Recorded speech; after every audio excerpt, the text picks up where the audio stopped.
Je suis Bernadette Salmon, je suis présidente de l'association APAR qui a porté une des unités d'enseignement maternel, donc la première sur la région PACA, voilà, qui a été suivie de 5 autres unités d'enseignement et bientôt donc une 7e qui va s'ouvrir sur Marseille aussi.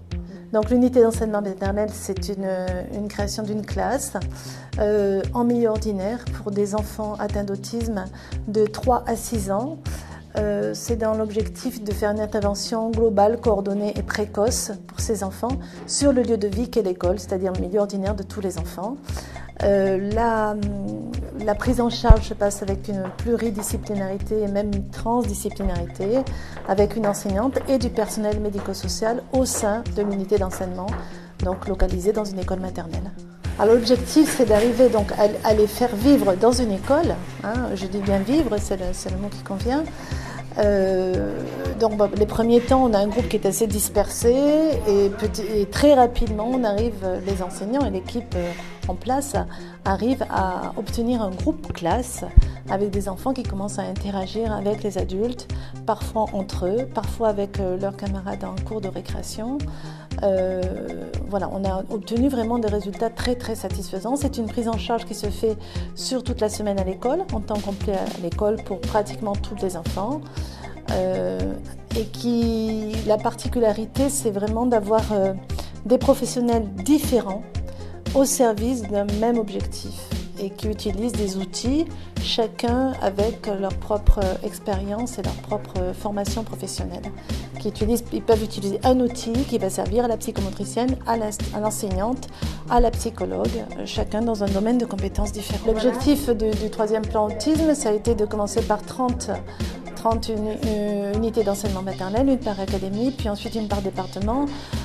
Actuellement, en 2007, il y aura 110 unités d'enseignement maternel créées, ce qui représente donc entre 700 et 770 enfants scolarisés, qui sont des enfants qui n'auraient pas pu aller être scolarisés en maternelle si ces dispositifs n'avaient pas existé. Alors on a surtout la volonté d'éviter le surhandicap, ça c'est évident, c'est-à-dire de les prendre en charge de la bonne manière dès le début, de faire une intervention qui est quand même intensive, on va dire, puisque c'est la semaine, avec tous les professionnels dont ils ont besoin, la psychomotricité, l'orthophonie, l'enseignant bien sûr, faire des apprentissages, mais dans tous les domaines, l'autonomie, les relations sociales, l'interaction sociale, la communication qui est si défaillante dans l'autisme.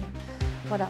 Donc l'objectif, c'est d'arriver à leur donner tout ce qu'il faut pour progresser au mieux dans ces premières années de vie dès que le diagnostic est vraiment posé ou presque. On a quand même espoir sur 14 enfants, donc les 2 classes qui ont été présentées aujourd'hui, que 9 poursuivent une scolarité, soit en milieu ordinaire, soit en milice-école, mais quand même 9 sur 14 enfants. Effectivement, on se retrouve quand même confronté à la transition. Donc on essaye quand même de travailler avec l'ARS sur la possibilité que ces enfants soient un petit peu suivis par l'équipe qui les a suivis en UM, en unité d'enseignement maternel, sur des classes en primaire ou sur des ULIS TED ou ULIS de type 1, voilà, ULIS école. C'est-à-dire qu'on ne les laisse pas livrer à eux-mêmes dès l'instant où ils vont quitter l'unité d'enseignement maternel.